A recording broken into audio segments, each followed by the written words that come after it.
எனவே நான் எப்படி வெற்றி பெற்றேன் என்பதை சுருக்கமாக சொல்கின்றேன். நாங்கள் தேர்வு எழுதுகின்ற காலத்தில் யூபிஎஸ்சி எக்ஸாம் அப்பொழுது 3 அட்டம்ப்ட்ஸ் தான். 26 வயதிற்குள் 3 அட்டம்ப்ட்ஸ். அப்பொழுது OC and SC ST, there is no OBC category. இந்த ஓபிசி என்ற கேட்டகரி 1995ஆம் ஆண்டு வந்தது. 1979 தான் அந்த கோத்தாரி கமிஷன் அந்த ரிப்போர்ட் படி இந்த தேர்வனுடைய முறை மாற்றி அமைக்கப்பட்டது. நான் எழுதியது முதலாக 1987 வந்து ப்ரிலிமினரி எக்ஸாம். அதை எழுதிட்டு நான் இன்டர்வியூ நேர்முக தேர்வு வரை சென்றேன். அப்பொழுது எந்த கோச்சிங் சென்டர்லையும் நான் சேரவில்லை. ஸ்ட்ரெயிட்டாக இன்டர்வியூ போனோம், பர்சனாலிட்டி டெஸ்ட். ஆனால் அதில்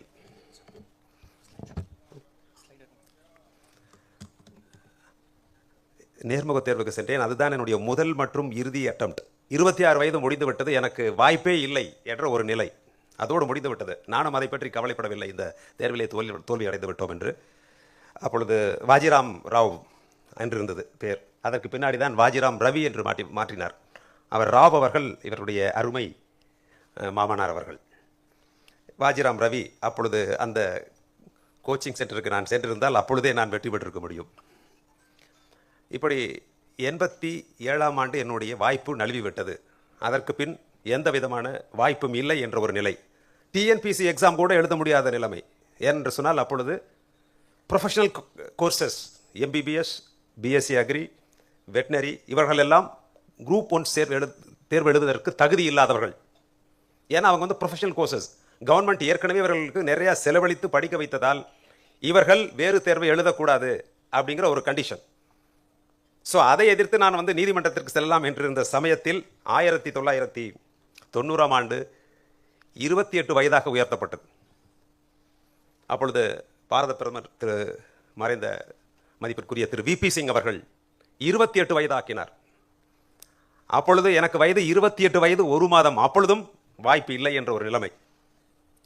அங்கிருந்த Delhi university students, JNU students, மற்ற மாணவர்கள் எல்லாம் ஆர்ப்பாட்டம் நடத்தினார்கள். யாரெல்லாம் 1987 வந்து பிரிலிமினரி எக்ஸாம் எழுதினார்களோ அவர்களுக்கெல்லாம் மீண்டும் ஒரு வாய்ப்பு தர வேண்டும் என்று போராடினார்கள். அதனால் மத்திய அரசு என்ன செய்தது என்று சொன்னால், அப்பொழுது ஜெயில் சிங் அவர்கள் இருந்தார், பிரசிடென்ட் ஆஃப் இந்தியா. அவரும் மாணவர்களுக்கு ஆதரவு தந்து இந்த முறை 31 வருடம் ஆக்கிவிட்டார். 1990ஆவது வருடம் 31 வயது. திரும்ப 1991 28 வயதாக்கிட்டாங்க. அந்த ஒரே ஒரு ஆண்டு மட்டும். அப்பொழுது எனக்கு ஒரு வாய்ப்பு கிடைத்தது. 2 வருடமாக அந்த சிவில் சர்வீஸ் தேர்வுகளுக்கு தயாராவதை நிறுத்திவிட்டு மறந்துவிட்ட ஒரு தருணத்தில் மீண்டும் ஒரு வாய்ப்பு வந்தது. அந்த தேர்வை நம்பிக்கையோடு எதிர்கொண்டேன். அதுலேயும் பாருங்க, ஒரு பெரிய துரதிர்ஷ்டமா அல்லது டெஸ்டினியான்னு தெரியல. நான் வந்து அப்போது ஃபர்ஸ்ட் பேப்பர் ஜென்ரல் ஸ்டடீஸ், அந்த ஜென்ரல் ஸ்டடீஸில் ஸ்டாட்டிஸ்டிக்ஸ் போர்ஷன் ஒன்று இருக்குது. அந்த ஸ்டாட்டிஸ்டிக்ஸ் வந்து 45 மதிப்பெண்கள், அந்த 55 மதிப்பெண்கள். அப்போ அங்கே படிச்சுட்டு இருக்கிறவங்களாம் சொன்னாங்க, முதலாக நீங்கள் எப்பொழுது எக்ஸாம் எழுதுறப்ப ஸ்டாட்டிஸ்டிக்ஸ் எல்லாம் அட்டன் பண்ணக்கூடாது, மற்ற ரைட்டிங் போர்ஷன்லாம் முடிச்சுட்டு இறுதியாக ஸ்டாட்டிஸ்டிக்ஸ் அட்டன் பண்ணணும்னு நினச்சாங்க. நான் மேத்தமெட்டிக்ஸில் ஐ வாஸ் வெரி ஸ்ட்ராங்கர். சரி, எல்லாம் எழுதி முடிச்சுட்டு கடைசியாக ஸ்டாட்டிஸ்டிக்ஸ் எல்லாம் எழுதணும்னு நினச்சா, கடைசியாக டைம் பார்த்தா 5 மினிட்ஸ் இருக்குது, 55 மார்க் இருக்குது. அப்படியே ஃபங்க் ஆகிட்டேன். என்ன பண்ணுறேன்னே தெரியல, அப்படியே விட்டுட்டு வந்துட்டேன். பெல் அடிக்கிறாங்க, பேப்பரை வாங்கிட்டார் எக்ஸாமினர். ஸோ 245 மதிப்பெண்களுக்கு தான் என்னுடைய ஜென்ரல் ஸ்டடீஸினுடைய முதல் தாள் எழுதினேன் நான். இதே எண்ணம் 2வது தாள் 3வது நாள் செகண்ட் பேப்பர் எக்ஸாம் வரப்போகுது. இதே நினைவு, ஐயோ 55 மதிப்பெண்கள் போய்விட்டதே நினச்சிட்டு செகண்ட் பேப்பரை கஷ்டப்பட்டு எழுதினோம். ஆனால் 55 மதிப்பெண்களை விட்டு தேர்வு எழுதினாலும் நான் இறுதியில் வெற்றி பெற்றேன். அதற்கு திரு ரவீந்திரன் அவர்களும் ஒரு காரணம் என்று சொல்வேன். அவர் வந்து அப்போ அவங்களுடைய ஃபேக்கல்ட்டி மெம்பர் ஒருத்தர் சுக்லான்னு இருந்தார், டாக்டர் சுக்லா. ஹிஸ்ட்ரி சப்ஜெக்ட் அவர்கிட்ட இருந்து நோட்ஸ் வாங்கினேன். டாக்டர் ரவீந்திரன் அவர்கள் எனக்கு வந்து மார்க் இன்டர்வியூ கண்டக்ட் பண்ணாங்க. 2-3 தடவை மார்க் இன்டர்வியூ, எப்படி அண்ணாமலை அவர்கள் சொன்னார்களோ அது மாதிரி அவரும் கண்டக்ட் பண்ணார். அவர் வந்து நிச்சயமாக நீங்கள் வந்து நல்ல மதிப்பெண்கள் பெற முடியும் அப்படின்னு சொன்னார். அதே மாதிரி நானும் அப்பொழுது வந்து 325 மதிப்பெண்கள், இப்போ தான் 275 ஆக்கிட்டாங்க.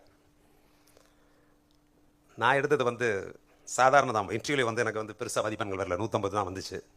ஏற்கனவே 55 மார்க் போச்சு. இருந்தாலும் தமிழ்நாட்டில் நான் தான் ஃபஸ்ட்டு ஐபிஎஸ்ல, அதனால தமிழ்நாடு கேடர் கிடைச்சது வந்தேன்.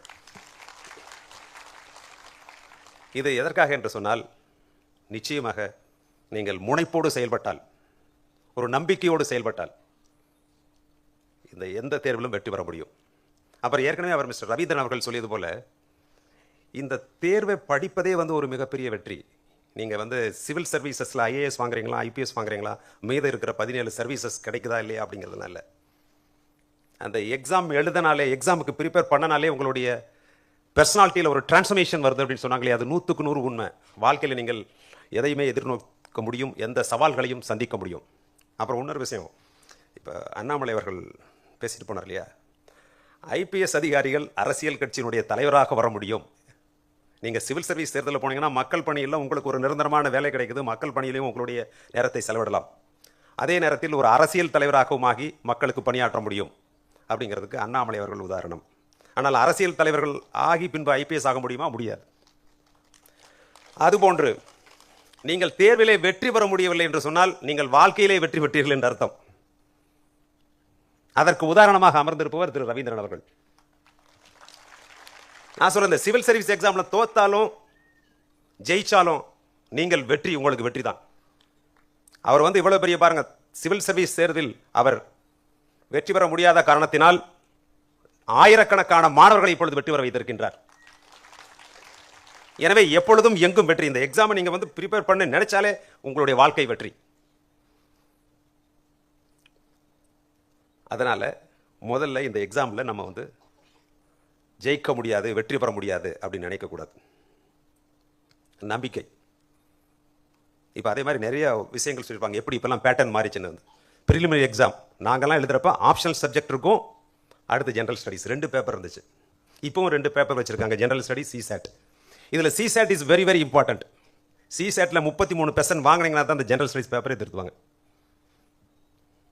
அதே மாதிரி மொத்தம் 9 சப்ஜெக்ட்ஸ் இருக்குது இதில் மெயின்ஸில். அந்த 9 சப்ஜெக்ட்ஸில் 2 சப்ஜெக்டில் நீங்கள் பாஸ் பண்ணிங்கன்னா தான் மற்ற 7 சப்ஜெக்ட்ஸே திருத்துவாங்க. அந்த 2 சப்ஜெக்ட் பாஸ் பண்ணுறது ரொம்ப ரொம்ப ஈஸி, சுலபம். +2 ஸ்டாண்டர்டில் இருந்தால் போதும். ஒன்று இங்கிலீஷ், அடுத்து ரீஜனல் லாங்குவேஜ். மொத்தம் நீங்கள் 48 சப்ஜெக்ட்ஸில் வந்து நீங்கள் தேர்வு எழுதலாம். மொத்தம் இந்தியாவில் 1லிருந்து 48 வரை உங்களுக்கு ஆப்ஷன் இருக்குது. ஏதாவது ஒரு சப்ஜெக்ட் ஆப்ஷன் நீங்கள் தேர்ந்தெடுக்கலாம். என்ன அந்த 48 சப்ஜெக்ட் அப்படிங்கிறது உங்கள் எல்லாத்துக்குமே அவர் சொல்லியிருப்பாங்க, தெரிஞ்சிருக்கும். 25 சப்ஜெக்ட்ஸ் நம்ம ஜென்ரலாக படிக்கிறது. அடுத்து நம்முடைய கான்ஸ்டிடியூஷனில் 8th ஷெட்யூல் இருக்கிற 22 லாங்குவேஜஸ் ப்ளஸ் இங்கிலீஷ் லிட்ரேச்சர், அது 23, இந்த 25, 48. மொத்தம் 19 சர்வீசஸ். ப்ரிலிமினரி எக்ஸாம் வந்து காமன் ஃபார் ஐஏஎஸ், ஐபிஎஸ், ஐஎஃப்எஸ்னா Indian forest service. Foreign service வந்து சிவில் சர்வீஸில் வருது. மெயின் எக்ஸாம் மட்டும் ஃபாரஸ்ட் சர்வீஸ் தனியாக எழுதுவாங்க. அப்புறம் இன்னொரு சின்ன ரூல் இருக்கு. Golden grail of civil services or golden grail of success in civil service என்ன தெரியுமா? Simple. Essay, ethics and general, optional. Essay, ethics and optional subject. இந்த 3 சப்ஜெக்ட்லையும் நீங்கள் ஸ்ட்ராங்காக இருந்தீங்கன்னா போதும், அவ்வளோதான், வெற்றி பெறலாம். மொத்தம் எவ்வளோ இருக்குது? 2025 மார்க். மொத்தம் 2025 மார்க்கில் நீங்கள் வந்து 900 எடுத்துட்டீங்கன்னா நீங்கள் ஆல் இண்டியா ரேங்க் ஹோல்டர். 50% எடுத்தீங்கன்னா நீங்கள் அவ்வளோதான், சூப்பர் டாப்பர். என்ன சார்? 50%. யூனிவர்சிட்டி எக்ஸாம் மாதிரி நீங்கள் வந்து கதை எழுத முடியாது, பேப்பரில் ஏதாவது ஃபில்அப் பண்ணி இவ்வளோ பெரிய பேப்பருக்கு முடியாது. வேர்ட்ஸ் 100 வேர்ட்ஸ்னா 100 வேர்ட்ஸ் வார்த்தைகள். அது அப்பவும் சொல்லியிருப்பார் அவர். அப்போ கேட்போம், நான் அப்போவே கேட்போம், 1990 கேட்டோம். அவன் 100 வார்த்தைனா நீங்கள் 105 வார்த்தைக்கு மேலே எழுதக்கூடாது, அடுத்து மைனஸ் பண்ணிட்டு போயிடுவாங்க. கமெண்ட் அப்படின்னா என்ன கமெண்ட், அப்படி டிஸ்கஸ்னா எப்படி எழுதுறது, எலிசிடேட் அப்படின்னா எப்படி எழுதுறது, எக்ஸ்பிளைன்னா என்ன எழுதுறது, இதெல்லாம் தெரியணும். அங்கே சொன்ன மாதிரி நியூஸ் பேப்பர் ரீடிங், நியூஸ் பேப்பரை வந்து stop reading and start studying அப்படின்னு சொன்னால், yes, you have to start studying the newspaper with analysis, analytical skill. You have to analyse the news. சும்மா பேப்பர் படிச்சுட்டு போகிறதில்ல, அனலைஸ் பண்ணணும். என்ன world affairs, what is Ukraine Russia, what is happening, நேட்டோவோட role என்ன, Donald Trump வந்தோட அதோட implication என்ன நடக்க போகுது, வாட் இஸ் இம்ப்ளிகேஷன், இப்போ வந்து fall of Bashar al Assad, what is implication in Ukraine war, why it failed. You have to analyse, you have to ask questions. அப்போ தான் வந்து எதையுமே நீங்கள் சரியான கோணத்தில் அணுக முடியும். ஒன்று வந்து அனலைஸ் பண்ணுங்க, அடுத்து வந்து லாஜிக். லாஜிக்கலாக போகணும், அவ்வளோதான். அனலைஸ் பண்ணிவிட்டு ஸ்டெப் பை ஸ்டெப்பாக கிராஜுவலாக 1 2 3 4 லாஜிக்கல் கன்க்ளூஷன். இது பர்சனாலிட்டி டெஸ்ட்டாக இருந்தாலும் சரி, ரிட்டன் எக்ஸாமாக இருந்தாலும் சரி, தான் நீங்கள் ஃபாலோ பண்ணணும். இப்போல்லாம் உங்களுக்கு அட்டம்ஸ் இருக்குது 6 9 அன்லிமிட்டட் அட்டம்ஸ். 6 வந்து ஜெனரல் கேட்டகரி, 9 வந்து OBC, SC ST unlimited attempts up to the age of 37 நினைக்கிறேன். ஆனால் அண்ணாமலை அவர்கள் சொன்னது போல் நீங்கள் லேட்டாக எழுதுறதா மெச்சூரிட்டி வந்துடும். இவங்க சொன்னாங்க, I think the girl was asking a question, சரி நாங்கள் 5 வருஷம் ப்ரிப்பேர் பண்ணுறோம், இது வந்து என்ன நாட்டுக்கு இதனால் எந்த இது நாங்கள் வந்து கான்ட்ரிபியூட் பண்ண முடியலன்ட்டு. நீங்கள் you are empowering yourself by imbibing knowledge, that itself the human resource development. அப்போ என்ன அது உங்களுக்கு ஜிடிபி மாதிரி ஹியூமன் ரிசோர்ஸஸ் டெவலப் ஆகிறப்போ ஒரு country is developing. So don't think that it is waste the preparation, but it is better. நீங்கள் யூபிஎஸ்சியில் போனீங்கன்னா கொஸ்டின் கேட்குறப்போ what you are doing, what you have been doing for the last 3 years அப்படின்னு கேட்பாங்க. நீங்கள் 4வது அட்டம் 5வது அட்டம்லாம் அதுக்கு யூஸ் பி ப்ரிப்பேர்ட். ஆனால் இந்த பர்சனாலிட்டி டெஸ்ட்னு வர்றப்போ 3 விஷயம் இருக்குது.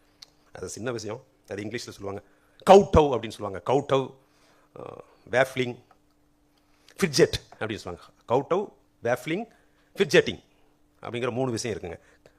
இந்த கவுட்டவ் அப்படிங்கிறது என்னதுமா, கவுட்டவ் அப்படின்னா அங்கே போய் உட்காந்துட்டு போர்டில் ரொம்ப சப்சர்வியண்ட்டாக இருக்கிறது, அடிமை மாதிரி அங்கே போய் உட்காந்துட்டு அந்த நுனியில் போகிறது, பெஞ்சில் உட்காந்துட்டு சார் சார் அப்படின்னு சொல்லிட்டு இருக்கிறது, அது வந்து கவுட்டவ் ஆட்டிடியூட். வேஃப்லிங் அப்படின்னா சூப்பர்ஃபிஷியல் ஆன்சர், தமிழில் சொன்னால் அந்த நுனிப்புல் மேயறது. Can you talk about Gandhiji அப்படின்னு கேட்டால், Gandhiji was born in Porbandar, he has studied there and he married so and so அப்படின்னு சொல்லிட்டு இருக்கிறது தான் என்னது வேஃப்லிங்.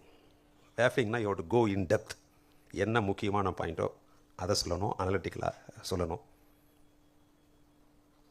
அடுத்து வந்து ஃபிட்ஜெட்டிங் அப்படின்னு சொன்னால் அங்கே போய் உட்காந்துட்டு இந்த கையில் நெட்டை எடுக்கிறது, இப்படி இது பண்ணுறது, தலையை சொரியறது, அந்த மாதிரி பாடி லாங்குவேஜ் ஒரு மாதிரி அதுலேயே வந்து ஒரு கான்ஃபிடென்ஸ் இல்லாத மாதிரி இருக்குது. இந்த விஷயங்களை வந்து தவிர்த்துட்டாலே அங்கே உட்கார்றப்பே உங்களுடைய பாடி லாங்குவேஜ் இதெல்லாம் பார்த்துட்டு ஒரு கான்ஃபிடென்ஸோடு வந்திருக்கிறார் இந்த கேண்டிடேட் அப்படின்னா அவங்களுக்கு ஒரு impression. The first impression is the best impression. அங்கே போயிட்டு உங்களுடைய புலமையெல்லாம் வெளிப்படுத்த வேண்டிய அவசியம் இல்லை. பை நேச்சுரல், அதான் சொன்னார்ல அண்ணாமலை அவர்கள் சொன்னது போல், டோன்ட் சேஞ்ச் யுவர் ஒரிஜினாலிட்டி. உங்களுடைய அந்த ஒரிஜினாலிட்டியை லாஜிக்கலாக ப்ராப்பர் ஃபார்மில் சாப்பிடுங்க. இப்போ சாப்பாடு சாப்பிட்றோன்னா ஃபஸ்ட்டு சாம்பார், பொரியல், ரசம், தயிர், அதை வந்து தயிர் தென் ரசம், சாம்பார் அப்படின்னு நம்ம சாப்பிட்றதில்ல. அது மாதிரி ஒரு லாஜிக்கலாக அனலைஸ் பண்ணி நீங்கள் செஞ்சீங்கன்னு சொன்னால் வெற்றி பெற முடியும். அது டிஎன்பிஎஸ்சி அப்படி கம்பேர் பண்ணுறப்ப, யூபிஎஸ்சியை கம்பேர் பண்ணுறப்ப டிஎன்பிஎஸ்சி இஸ் நத்திங். சிலபஸ் அதே மாதிரி தான் இருக்கும். அதை பார்த்து யூபிஎஸ்சி தான் வந்து மதர் ஆஃப் எவ்ரி திங் எல்லா எக்ஸாமுக்கும். அதே போல் யூபிஎஸ்சியில் வந்து இன்னொன்று சொல்கிறேன், உங்களுக்கு டவுட் சார் ரவீந்திரன் சாருக்கு தெரிஞ்சிருக்கலாம். இப்போல்லாம் பேட்டர்னை மாற்றிட்டாங்க. நாங்கள் எழுதினப்போ, எக்ஸாம் எழுதினப்போ ஒரு முழுசாக இப்போ என்னோட ஜென்ரல் ஸ்டடீஸ் பேப்பர்னா ஒரு எக்ஸாமினர் கொடுத்து அவர் திருத்துவார். இப்போ அந்த பயாஸை எலிமினேட் பண்ணுறதுக்காக இப்போ என்னென்னா, இப்போ ஒரு 14,500 பேர் லாஸ்ட் இயர் செலக்ட் ஆனாங்க. இதில் ப்ரிலிமினரி எழுதினாங்க. மொத்தம் வந்து 14 லட்சம் பேர் எழுதினாங்க. 14 லட்சம் பேர் வந்து அப்ளை பண்ணாங்க. அதில் எழுதுனது வந்து எக்ஸாம் எழுதுனது ப்ரிலிமினரி 7 லட்சம் பேர். அந்த 7 லட்சம் பேரில் 14,500 பேர் வந்து மெயின் எக்ஸாம் எழுதுனாங்க. இப்போ 14,500 பேரில் இப்போ கிட்டத்தட்ட ஒரு 2,200 பேர் செலக்ட் ஆகிருக்காங்க இந்த வருஷம். அதில் தமிழ்நாட்டிலேருந்து கிட்டத்தட்ட 140 பேர் செலக்ட் ஆகிருக்காங்க. இந்த 140 பேரில் ஒரு 40 பேர் செலக்ட் ஆவாங்க தமிழ்நாட்டில். இந்த 40 பேரில் ஒரு 4 பேர் ஐஏஎஸ், ஒரு 4 பேர் ஐபிஎஸ் வருவாங்க. இதுதான் நிலைமை. இதுதான் அண்ணாமலை அவர்கள் சொன்னார். ஏன் தமிழ்நாட்டில் குறைஞ்சிட்டு வருதுன்னு அதற்கு காரணத்தை அவர் ரவீந்திரன் சார் சொன்னார். இது மாதிரி அந்த ப்ரீடெசஸர்ஸ் எல்லாம் செஞ்ச தப்பை செய்யாதீங்க, ஆப்ஷனல் சப்ஜெக்ட் அப்படின்னு சொன்னார். அதை வச்சுக்கோங்க. நான் என்ன நினைக்கிறேன்னா, வேற ஒரு கோணத்தில் நினைக்கிறேன். ஒருவேளை தமிழ்நாட்டில் இருக்கிற மக்கள் எல்லாம் இந்த சிவில் சர்வீஸில் சாம் இல்லையோ அப்படின்னு நினச்சிட்டு வேற வேலையை தேடி போகிறாங்களோ அப்படின்னு நினைக்கிறேன் நான். ஏன்னா நமக்கு நிறைய வாய்ப்புகள், பிஸ்னஸ் பண்ணுறதுக்கு வாய்ப்பு இருக்குது, ஐடியில் போகிறதுக்கு வாய்ப்பு இருக்குது, ஸ்டார்ட் அப் பண்ணுறதுக்கு வாய்ப்பு இருக்குது. எதுக்கு சிவில் சர்வீஸ் போகணும்? அதான் நீங்கள் தான் பார்ப்பீங்களே, ஐபிஎஸ் ஆஃபீஸர்ஸ்லாம் பார்க்குறீங்க, ஐஏஎஸ் ஆஃபீஸர்ஸ் தமிழ்நாட்டில் பார்க்குறீங்க. இவங்கெல்லாம் எப்படி இருக்கிறாங்க அப்படின்னு நீங்கள் பார்க்குறீங்க. சரி, இந்த மாதிரிலாம் நம்ம இருக்கணுமா அப்படின்னு சொல்லி ஒரு சிலர் போகிறீங்க. இந்த மாதிரிலாம் இருக்கணுமா அப்படின்னு சொல்லி ஒரு சிலர் வேண்டாம்னு நினச்சி வேறு சர்வீஸ்க்கு போகலாம், அல்லது பிஸ்னஸ் தொடங்கலாம். தமிழ்நாட்டில் வந்து நிச்சயமாக மற்ற மாநிலங்களை ஒப்பிடுகையில் you are all talented people, very talented, knowledgeable. ஆனால் அது வந்து சமயங்களில் திசை மாறி போகுது, அவ்வளோதான். It's diverted, your attention is getting diverted. There is no proper focus, attention, commitment, undivided attention சொல்கிறாங்களே, அந்த undivided attention should be there. அதான் சொல்லுவாங்க, அந்த போமோடோரா அப்படின்னு ஒன்று இருக்குது, போமோடோரா பிரின்சிபல். அது நாங்கள் ஃபாலோ பண்ணல, இப்போ வந்து ஃபாலோ பண்ணுறாங்க. இது ஓல்டு மெத்தட், 1989 கண்டுபிடிச்ச மெத்தட். ஒருத்தர் ஜெர்மன், அவர் என்ன சொல்கிறாருன்னா, போமோடோரோ அப்படிங்கிறது நத்திங் பட் 25-5 ரூல். 25 மினிட்ஸ் வந்து without any deviation disturbance you read something, study something, then take 5 minutes rest, again start the another cycle Pomodoro 25 minutes, again 5 minutes. So 4 போமோடோரா, 5-5-5, then last pomodoro, fourth, take 25 minutes rest. Like that every day you have to have minimum 25 pomodoro, then you will be successful without stress and strain on studies. ஒரு subject எடுக்கணும், போர் அடிக்காது. கரெக்டாக 25 நிமிஷம். அப்படி அந்த 25 நிமிஷத்தில் ஒரு சப்ஜெக்டை முடிக்க முடியலன்னா அதை வந்து 2 போமோடோரா சைக்கிளாக வச்சுக்கலாம், 50 மினிட்ஸ். அதுக்கு மேலே வந்து அட்டென்ஷன் டைவர்ட் ஆகி போயிடும், கான்சன்ட்ரேட் பண்ண முடியாது.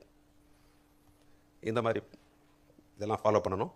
அடுத்து வந்து ப்ராப்பர் எக்ஸசைஸ் அப்படின்னு சொன்னால் ஒரு 40 மினிட்ஸ் எவ்ரிடே வாக்கிங் போங்க, ஜிம் போகிறதுனா போங்க, யோகா பண்ணலாம், two meditation for 5 to 10 minutes, so that what ever you studied will get consolidated in your brain, in your subconscious mind.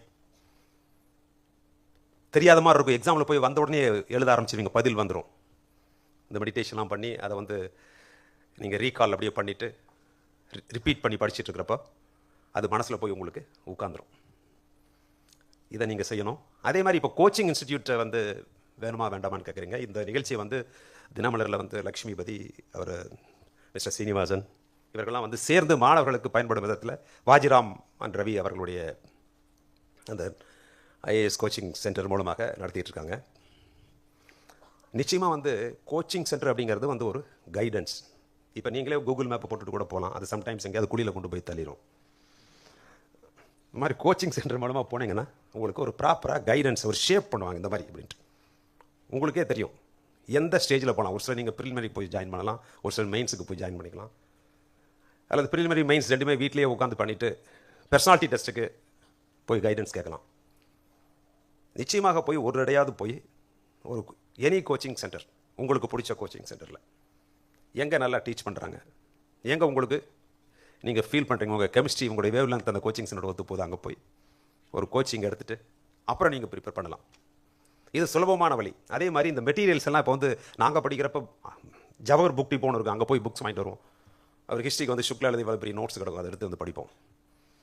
இப்போல்லாம் வந்து மெட்டீரியல்ஸ் எல்லாமே பரவி கிடக்குது. அதனால் ஒரே சப்ஜெக்ட்டுக்கு ஒரு 50 மெட்டீரியல்ஸ் வாங்கி வச்சு படிச்சிங்கன்னா முடியவே முடியாது. லிமிட்டட் ஸ்டடி மெட்டீரியல்ஸ் ரொம்ப ரொம்ப முக்கியம்.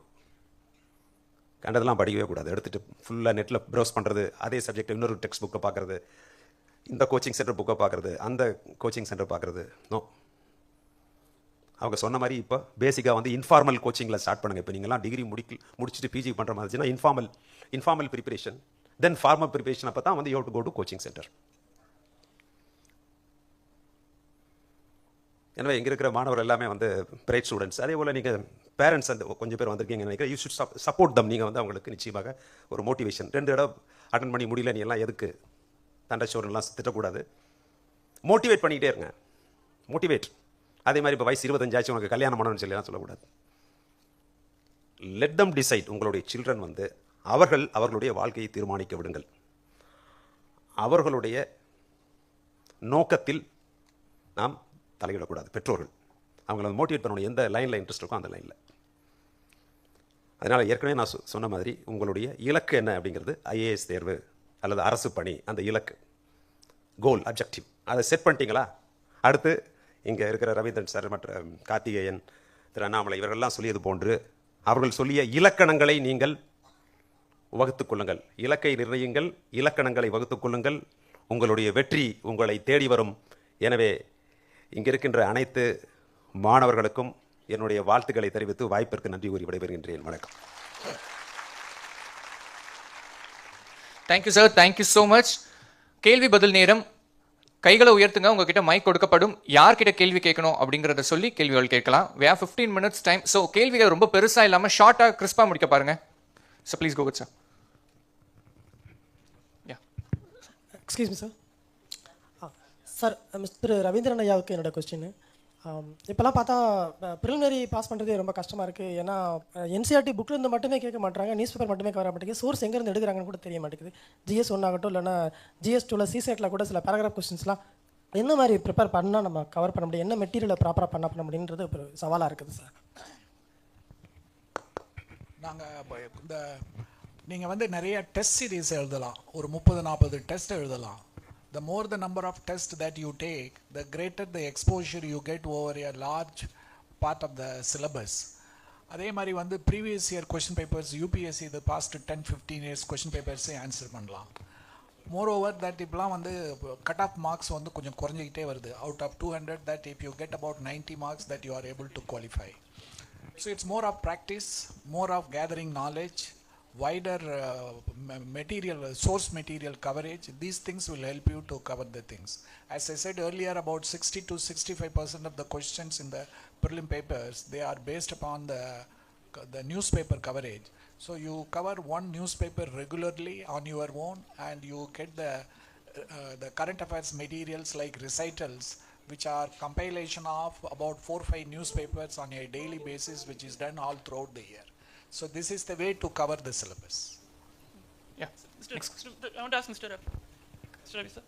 Sir, நீங்கள் சொன்ன மாதிரி இப்போ 2025 pattern the exam pattern is going to completely change. இப்போ ஃபிங்கர் பிரிண்ட் எல்லாம் வச்சிருக்கு. ஏன்னா ஜூலை மாதம் we would have saw that இப்போ இந்த பூஜா கேட்கற பார்த்துட்டு இந்த பேரெல்லாம் மாற்றி கொடுக்கறது impersonate பண்ணுறது became an issue that it is not acceptable. What action we should take as an aspirant, how to be vigilant? Any information on this? இப்போ நீங்கள் தானே கேண்டிடேட் இல்லையா, நீங்கள் போகிறப்ப என்ன விஜயன்றா ஒன்லி படிச்சுட்டு மட்டும் போங்க, கையிலேருந்து எதை எடுத்துகிட்டு போகக்கூடாது, அவ்வளோதான்.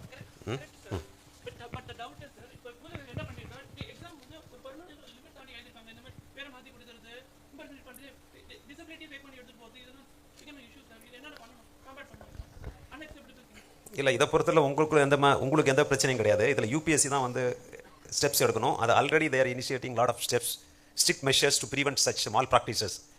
இப்போ உங்களுக்கு 37 seats are allotted for this disability category.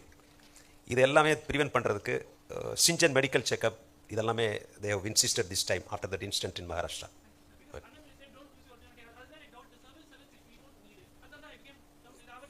No, the originality means no, your original personality. That's all. Thank you. Yeah. Hello, sir. My question is to Ravi, sir. Here I am, sir. So that. Okay. Sir, first of all, it's my immense pleasure to interact with you. Sir, my question is, what qualities in your education and personal life help you to succeed as an IPS officer? Because நீங்க சொல்லியிருந்தீங்க அந்த age கிரைட்டீரியானால வாய்ப்புகள் தள்ளி போச்சு, ஆனால் கடைசியில் நம்பிக்கையோட நான் எழுதினேன். பட் வாட் குவாலிட்டிஸ் உங்களை வந்து அந்த போயே ஆகணும் அப்படிங்கிற ஒரு இதில் உங்களை கொண்டு போச்சு? நான் ஏற்கனவே சொன்ன மாதிரி அந்த கில்லர் இன்ஸ்டிங்க்ட், என்னுடைய இலக்கு வந்து எப்படியும் வந்து சிவில் சர்வீஸ் தேர்வுக்கு போகணும் அப்படின்னு நினச்சேன். அதே மாதிரி கடின உழைப்பு, விடாமுயற்சி, தன்னம்பிக்கை, இந்த 3 பண்புகள் தான் என்னை வந்து இந்த இலக்கை அடைவதற்கு உதவியாக இருந்தன. Thank you so much, sir. Thank you. Yeah. Hello, sir. Yeah. Next question. என்னோட கேள்வி வந்து திரு ரவி சார் அவர்களுக்கு. இப்போ வந்து இப்போ நீங்க கூட சொன்னீங்க தமிழ்நாட்டுல இருந்து நிறைய பேர் வந்து வேற சைடுல வந்து ஜாப் வாங்கலாம் கூட யோசிச்சு இத வந்து ஸ்கிப் பண்றாங்கன்னு கூட. பட் இங்க வந்து most of the government students and வில்லேஜ்ல இருந்து வரவங்க பாத்தீங்கன்னா லாங்குவேஜ் வந்து அவங்களுக்கு ஒரு பேரியரா இருக்குதா கண்டிப்பா UPSC சைடுல அவங்களுக்கு வரக்குள்ள. சோ அத அவங்க ஓவர் கம் பண்றதுக்கு உங்களோட கைட்லைன்ஸ் என்ன, உங்களோட டிப்ஸ் என்ன சார்? லாங்குவேஜ், அதாவது மொழி அப்படிங்கிறது பிரச்சனையே கிடையாது. இப்போ ஆங்கிலத்தில் வந்து மிகப்பெரிய அறிவு இருக்கணும், புலமை இருக்கணும் அப்படிங்கிறதெல்லாம் இல்லவே இல்லை. இப்போ வந்து தமிழ்லேயே நீங்கள் எழுத முடியும், இன்டர்வியூ பர்சனாலிட்டி டெஸ்ட்டும் தமிழ்லேயே கொடுக்க முடியும். இந்த மாதிரி இங்கிலீஷில் ரொம்ப நாலேஜ் இல்லை அப்படின்னு நினைக்கிறவங்க அதை டெவலப் பண்ணுறதுக்கு ஸ்கூல்லேருந்தே ட்ரை பண்ணணும். இல்லைன்னா காலேஜில் வந்து ஈஸியாக வந்து பண்ண முடியும். இன்ஃபார்மலாகவே நீங்கள் வந்து சொன்ன மாதிரி சார் சொன்ன மாதிரி இன்ஃபார்மல் ப்ரிப்ரேஷன் தான் இதுக்கு. இங்கிலீஷ் நியூஸ் பேப்பரை படிக்கிறது, டிவி சேனலில் வந்து அந்த டிபேட்ஸ் இங்கிலீஷ் நடக்கிறதுலாம் கேட்குறது, அப்புறம் நீங்கள் குரூப் டிஸ்கஷன் உங்களுடைய ஃப்ரெண்ட்ஸோட வந்து எந்த மொழியில் நீங்கள் சிறப்பாக வரணும்னு நினைக்கிறீங்களோ இங்கிலீஷ் வரணும்னா அதில் பேசுகிறது. இதன் மூலமாக வந்து நம்ம ஆங்கில அறிவை வளர்த்துக்கொள்ள முடியும். We can develop knowledge. But நம்முடைய தாய்மொழியை வந்து சரியாக பயின்றுனாலே போதும். நீங்கள் ஜப்பானில் நான் போயிருந்தேன் ரீசெண்டாக 15 டேஸ்க்கு முன்னாடி. அங்கே போனால் ஒரு ஆம்லெட் போடுன்னு சொல்கிறதுக்கே என்னால் முடியல. அதுக்கு வந்து கூகுள் டிரான்ஸ்லேட்டரை வச்சு தான் பண்ண முடியுது. ஆனால் அவங்க வந்து technologically the எக்ஸல்ட். They studied in their own language. இப்போ நம்முடைய ஸ்டாட்டிஸ்டிக்ஸை பார்த்தீங்கன்னா லாஸ்ட் இயர் தமிழ்நாட்டிலேருந்து 2 பேர் தான் தமிழில் முழுசாக எழுதிட்டு போனாங்க. ஹிந்தியில் 56 பேர் எழுதியிருக்கிறாங்க ஸ்டாட்டிஸ்டிக்ஸ் படி யூபிஎஸ்சி. அதனால் நம்முடைய தமிழ்லேயே எழுத முடியும். நீங்கள் எக்ஸாம் எல்லாமே ரிட்டன் எக்ஸாம் தமிழ் எழுதலாம், இன்டர்வியூ வந்து தமிழில் கொடுக்கலாம். அதனால் லாங்குவேஜ் வந்து ஒரு ஹேண்டிகேப்பே கிடையாது. அந்த மாதிரி ஒரு எண்ணத்தை வளர்த்துக்காதீங்க. இதுக்காக பெரிய கான்வென்ட்டில் படிச்சுட்டு நுனி நாக்கில் வந்து இங்கிலீஷ் பேசணும்னு கிடையாது. எக்ஸாமில் சாருக்கு தெரியும், இட்ஸ் a சிம்பிள் லாங்குவேஜ், ஈஸியாக அண்டர்ஸ்டாண்ட் பண்ணுற மாதிரி. நம்ம யார்கிட்ட போய் டீல் பண்ண போகிறோம்? பொதுமக்கள்கிட்ட டீல் பண்ணுறோம். பொதுமக்களுக்கு வந்து என்ன ஆங்கில அறிவு வேணுமா அவங்களுக்கு? நம்ம போய் பேசுகிறப்ப அந்த லோக்கல் லாங்குவேஜில் நமக்கு ஒரு சில அடிப்படை அறிவு வேணும், அவ்வளோதான். அடிப்படை திறமை இருக்கணும், அது நம்ம போதும். எக்ஸாம் எழுதுறதுக்கு மட்டும் உங்களுடைய நாலேஜ் இருந்துச்சுன்னு சொன்னால் லாங்குவேஜ் இஸ் நாட் ஹேண்டிகேப். அதே மாதிரி ஒன்று சொல்கிறப்ப ஒன்று மறந்துட்டேன். இப்போ எக்ஸாமினேஷனில் வந்து யூனிஃபார்மிட்டி கொண்டு வரதுக்காக என்ன பண்ணியிருக்காங்கன்னா, இப்போ ஒரு ஜென்ரல் ஸ்டடீஸில் கொஸ்டின் நம்பர் 7 அப்படின்னு சொன்னால் ஒரு 100 பேர்த்தோட 7 அந்த கொஸ்டினை மட்டும் தனியாக, அந்த ஆன்சரை மட்டும் தனியாக எடுத்து வச்சு ஒரு 10 எக்ஸாமினருக்கு இன்ஸ்ட்ரக்ஷன் கொடுத்து அந்த 10 எக்ஸாமினர் அந்த ஒரே ஒரு கொஸ்டினை மட்டும் திருத்துவாங்க. அப்போ ஒரு பயஸ்னஸே இருக்காது. இந்த எக்ஸாமினர் லிபராக இருக்கார், அவர் ரொம்ப ஸ்ட்ரிக்டாக இருக்காருங்கிற பிரச்சனையை எல்லாம் தடுக்கணுங்கிறதுக்காக இந்த மாதிரி இப்போ யூபிஎஸ்சியில் ஒரு பேட்டர்ன் இருக்குது. அதனால் எதை பற்றியுமே நீங்கள் கவலைப்பட தேவையில்லை. Just develop your knowledge, increase your knowledge. Communication ஸ்கில்லை வந்து எப்போ வேணாலும் நம்ம டெவலப் பண்ணிக்க முடியும். Yeah.